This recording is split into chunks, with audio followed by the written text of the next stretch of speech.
जादुई चाय पत्ती। ये कहानी असम राज्य में बसे एक छोटे से गांव सोनपुर की है। इस गांव में अधिकतर लोगों के अपने चाय के बागान थे और साल में 2 बार लोग चाय की पत्तियों को तोड़ते थे और उन्हें चाय पत्ती बनाने वाली फैक्ट्रियों में बेचते थे। इसी गांव में दौलत राम नाम का एक आदमी अपनी पत्नी शारदा के साथ रहता था। दिसंबर का सर्दी भरा मौसम था और कड़ाके की ठंड पड़ रही थी और ऐसे मौसम में दौलत राम को चाय पीने की बहुत आदत थी। हर 2 घंटे बाद वो अपनी पत्नी से चाय मांगा करता था। शारदा, थोड़ी चाय बना दो। दिन भर बस चाय की चुस्कियां लेते रहते हो। चाय के सिवा और कुछ सूझता भी है या नहीं जनाब को? घर में चाय पत्ती और चीनी सब खत्म है और ना ही खाने के लिए कुछ है। बाहर जाओ और कुछ काम करके थोड़ा राशन ले आओ। अरे, चाय का सामान नहीं है मतलब अब मैं चाय कैसे पीऊंगा? इतनी ठंड में चाय ही तो है जो मेरे शरीर को गर्म रखती है। मैं अभी चाय पत्ती लेकर आता हूँ। दौलत राम था तो बहुत आलसी, इसलिए तो उसके चाय के खेत में चाय के पौधे नहीं थे और जहाँ सब लोग अपनी चाय के बागानों की इतनी देखरेख करते और आवारा जानवरों से उन्हें बचाते, वहीं दौलत राम घर पर बैठकर आराम से चाय पीता और अपना कंबल ओढ़कर सोया करता था। दौलत राम पैसे कमाने के लिए बाहर जाता है और उसे कुछ मजदूरी का काम मिल जाता है। उससे उसे जो भी पैसे मिलते हैं वो उससे चाय बनाने का सामान अपने घर ले आता है। शारदा, ये सामान रख दिया है और मेरे लिए एक कड़क सी चाय बना दो। और हाँ, घर के पीछे से 1-2 हरी पत्ती भी तोड़कर डाल देना, उससे ना चाय का स्वाद और भी बढ़ जाता है। घर पर शारदा जब सामान देखती है तो वो अपना सर पकड़ लेती है। हे भगवान, इस इंसान को चाय के अलावा कुछ सूझता भी है या नहीं? घर में खाना बनाने के लिए कुछ भी नहीं है और इतना सारा चाय बनाने का सामान ले आए हो। अब क्या चाय की दुकान खोलोगे? शारदा की बात सुनकर दौलत राम मुस्कुराने लगता है। क्यों ना चाय की दुकान खोल लूं, लोगों को भी चाय पिलाऊंगा और खुद भी पीता रहूंगा। हे भगवान, पता नहीं कौन सी मनहूस घड़ी थी जब मैंने तुमसे शादी की। मेरी तो जिंदगी खराब हो गई है। फिर क्या था, दौलत राम चूल्हा उठाता है और घर के बाहर ही एक चाय का ठेला लगा लेता है और चाय बनाता है। दौलत राम के घर के पीछे एक चाय पत्ती का पौधा था जो लगभग सूख ही गया था। उसमें जो थोड़ी बहुत पत्तियां आती, दौलत राम उनसे 1-2 पत्ती चाय में तोड़कर डालता था, जिससे चाय की महक और भी खिल जाती थी। चाय ले लो, चाय, गर्मा गर्म चाय। इतनी ठंड में लोग गर्मा गर्म चाय देखकर खुद को रोक नहीं पाते और चाय पीने के लिए दौलत राम के ठेले पर खींचे चले आते हैं। जाते भी क्यों नहीं, आखिर कड़ाके की ठंड में लोग चाय से दूर कैसे रह सकते हैं? अरे भाई, 1 कप चाय दे दो। हाँ हाँ मालिक, अभी दे देता हूँ। तभी 3-4 लड़कों का झुंड वहां आता है। अरे भाई, कड़क सी चाय बना दो 4 कप। हाँ हाँ, अभी बनाता हूँ। सुबह से दोपहर हो जाती है और दौलत राम चाय बनाकर लोगों को पिला रहा था। तभी शारदा गुस्से से बड़बड़ाती हुई बाहर आती है। सुबह से दोपहर हो गई है, अब क्या पूरे दिन चाय ही बनती रहेगी या खाना भी बनेगा? अरे, खाना बनाने से तुम्हें कौन रोक रहा है? अच्छा जी, सुबह से चूल्हा तो तुम चाय बनाने के लिए उठा कर लेकर आए हो, अब मैं खाना कहाँ बनाऊं? दौलत राम को इस बात का ध्यान ही नहीं था। वो तो बस सुबह से चाय बनाने में इतना व्यस्त था कि उसे खाने की सुध भी नहीं थी। अरे, ये लो, तुम भी चाय पी लो, चूल्हा तो अब रात को ही मिलेगा।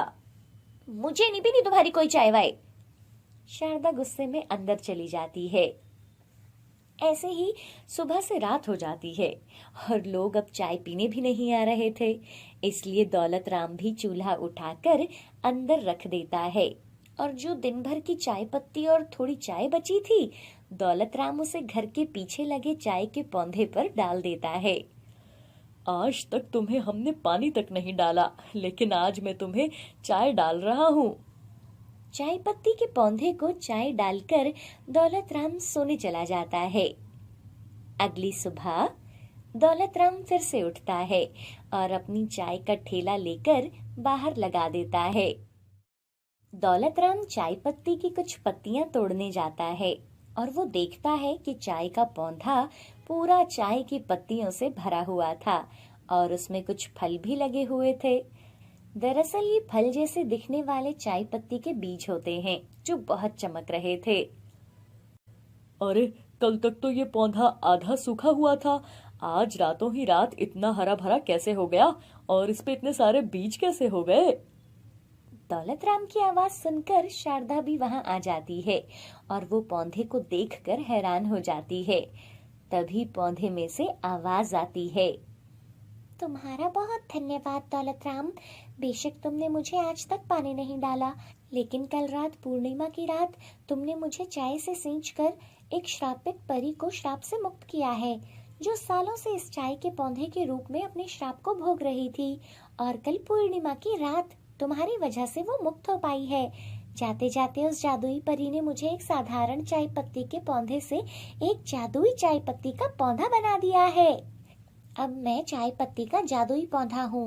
मेरे बीज सोने से भरे हैं, लेकिन तुम एक दिन में सिर्फ एक ही फल तोड़ सकते हो, जिसमें तुम्हें सोने के बीज मिलेंगे।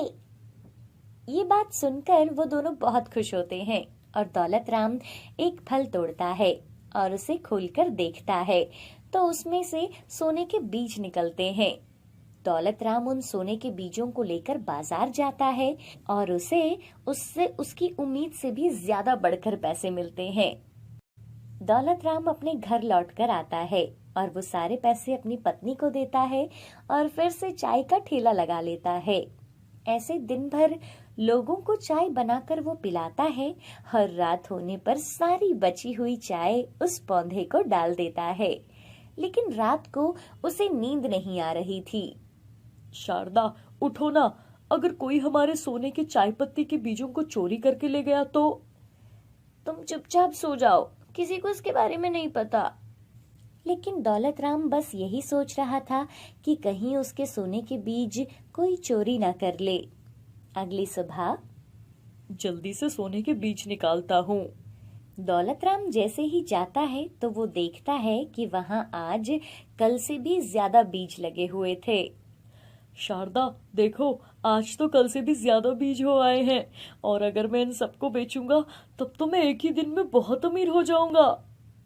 लेकिन हम तो एक दिन में सिर्फ एक ही बीज तोड़ सकते हैं ना? हाँ, लेकिन अगर किसी को इस बात का पता चल गया और कोई रातों रात इसे तोड़ कर ले गया तो? नहीं, मैं घर आई लक्ष्मी को ऐसे नहीं जाने दूंगा। और दौलतराम उस पौधे के सारे बीज तोड़ लेता है और घर के अंदर ले जाता है और एक बीज को खोलकर देखता है तो उसमें से साधारण बीज निकलते हैं। ये क्या, सोने के बीज कहाँ हैं? ये तो चाय पत्ती के साधारण बीज हैं। क्या सोने के बीज नहीं है? दौलतराम जल्दी जल्दी सब बीजों को खोलता है, लेकिन किसी में से भी सोने के बीज नहीं निकले थे। हे भगवान, ये क्या हो गया? मैंने सब बर्बाद कर दिया।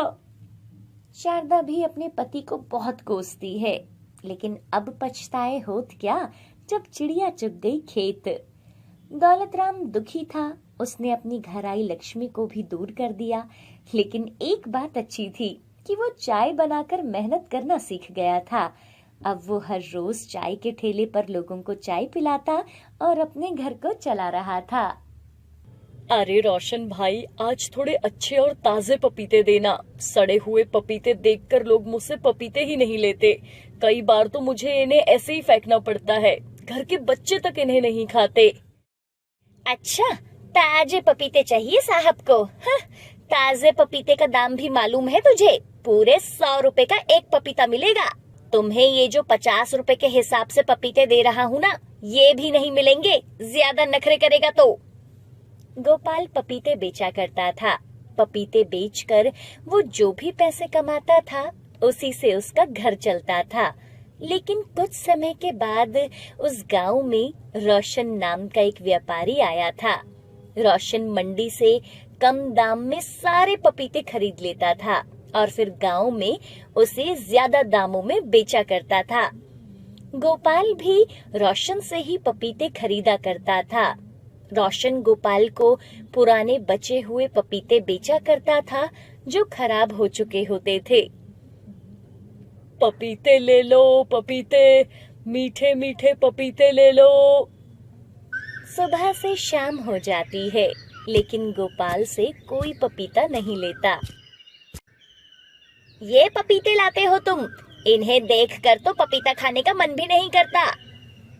ऐसे ही कुछ लोग पपीता देखकर लौट जाते हैं। सुबह से शाम हो जाती है और गोपाल अपने घर आ जाता है। पापा आ गए, पापा आ गए, पापा पापा मुझे भी पपीता खाना है। गोपाल की पत्नी एक पपीता काटती है और बिट्टू को खाने को देती है। बिट्टू जैसे ही पपीता मुंह में डालता है तो उसे तभी फेंक देता है। पिताजी ये कैसा पपीता है, ये तो बिल्कुल भी अच्छा नहीं है। जी आजकल जो आप पपीते लाते हो ना वो बिल्कुल भी अच्छे नहीं होते। क्या करूं, कुछ समझ नहीं आता। कोई भी अब मुझसे पपीता नहीं खरीदता। अगर ऐसे ही चलता रहा तो हम क्या खाएंगे। ये रोशन व्यापारी पुराने सड़े गले पपीते ही मुझे बेचता है। ताजे पपीते तो इसने इतने महंगे कर रखे हैं कि उन्हें खरीदना मेरे बस में नहीं है। अरे आप रोना बंद करो, भगवान सब ठीक कर देंगे। आप ऐसा करो मेरे गहने गिरवी रख दो। ये कैसी बातें कर रही हो तुम, इन्हें मैं कैसे बेच सकता हूँ। अरे बेचने को कौन बोल रहा है, मैं तो बस गिरवी रखने को बोल रही हूँ। जैसे ही सब ठीक होगा हम इन्हें वापस ले लेंगे। अगले दिन गोपाल गहने लेकर सुनार के पास उन्हें गिरवी रख देता है और उसके बदले उसे 2000 रुपए मिल जाते हैं। आज अपनी पूरी ठेली को ताजे ताजे पपीते खरीद कर सजाऊंगा, फिर देखना लोग कैसे नहीं लेते। गोपाल ऐसे सोचता हुआ रोशन से पपीते खरीदने जा रहा था। मर गया, अरे कोई मेरी मदद करो। अरे अरे बाबा जी, क्या हुआ आपको, आप ठीक तो हो ना? बेटा एक गाड़ी ने मुझे टक्कर मार दी है, मेरा पैर टूट गया है, मुझे अस्पताल ले चलो। आप चिंता मत कीजिए, मैं आपको अपनी ठेली पर बिठा लेता हूँ। गोपाल उस बूढ़े आदमी को अपनी ठेली पर बिठाता है और उसे अस्पताल ले जाता है। डॉक्टर उसका इलाज करते हैं। वहाँ गोपाल के पूरे 3000 रुपए लग जाते हैं। अगले दिन बाबा चलो मैं आपको आपके घर छोड़ देता हूँ। नहीं बेटा, अब मैं बिल्कुल ठीक हूँ। तुमने मेरी इतनी मदद की है, उसके लिए तुम्हारा शुक्रिया। भगवान तुम्हारा भला करे। ये लो, मेरे पास तुम्हें देने के लिए ये 50 रुपए ही हैं, इसे रख लो। गोपाल वो पैसे ले लेता है। तभी वो बूढ़ा आदमी वहाँ से गायब हो जाता है। अरे ये क्या, ये बाबा कहाँ चले गए? अभी तक तो यहीं थे। गोपाल को कुछ समझ नहीं आता और वो रोशन व्यापारी के पास उस 50 रुपए के पपीते खरीदने पहुँच जाता है। 50 रुपए का पपीता दे दो भाई। अब 50 रुपए का एक पपीता तो किस किस को बेचेगा, हाँ? गोपाल कुछ नहीं बोलता और एक पपीता लेकर उसे अपनी ठेली पर रखता है। रास्ते में चलते चलते वो एक पपीता धीरे धीरे बड़ा होने लगता है और देखते ही देखते वो पपीता एक बहुत बड़े पपीते में बदल जाता है। हे भगवान, ये क्या, ये पपीता इतना बड़ा कैसे हो गया? लगता है ये उसी बाबा का कोई चमत्कार है। मैं इतने बड़े पपीते को काट कर बेचूंगा। हाँ, यही ठीक रहेगा। अब गोपाल उस पपीते को काटता है और उसे बेचने लगता है।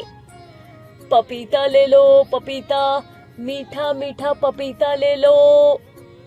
लोग भी इतना बड़ा पपीता देखकर उसके पास आते हैं।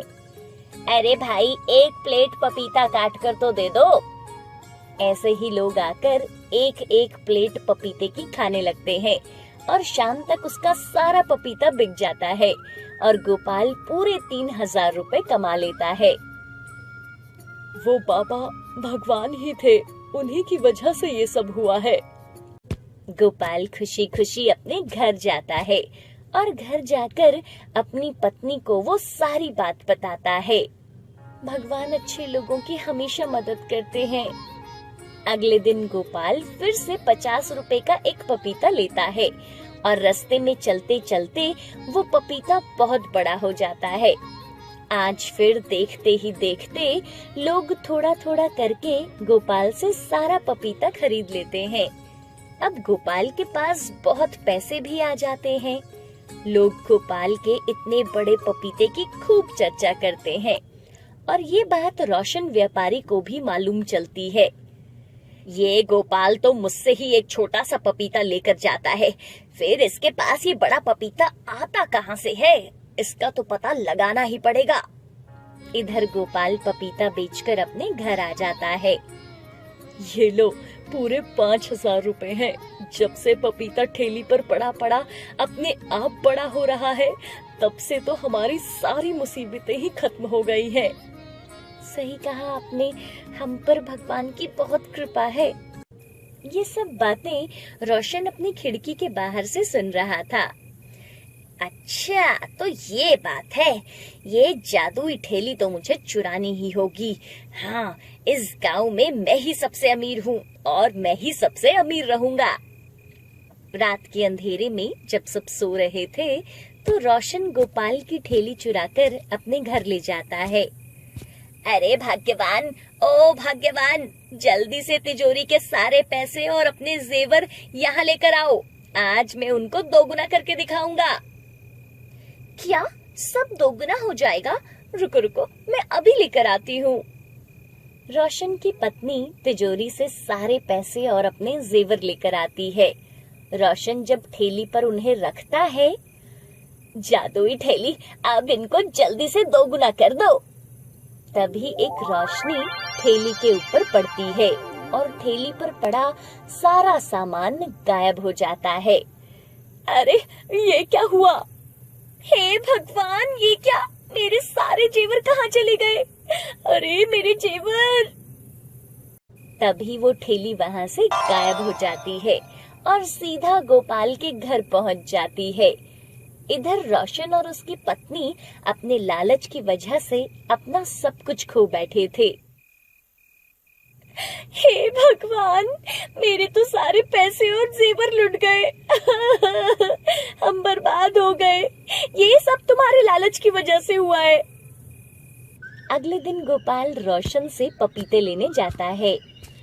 गोपाल, वो कल रात को मैंने तुम्हारी ठेली पर अपने पैसे और जेवर रखे थे।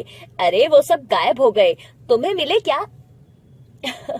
लगता है आपने कोई सपना देख लिया होगा। मैं तो कल रात को आपसे मिला ही नहीं। रोशन फिर कुछ नहीं बोलता। वो गोपाल को ये नहीं बताना चाहता था कि उसने लालच में आकर उसकी ठेली चुराई थी। ऐसे ही समय बीतता जाता है। अब गोपाल और अमीर हो गया था। अब उसका एक बहुत बड़ा घर था जिसमें उसकी जरूरत की सभी चीजें थी और वो गरीब लोगों की भी मदद किया करता था।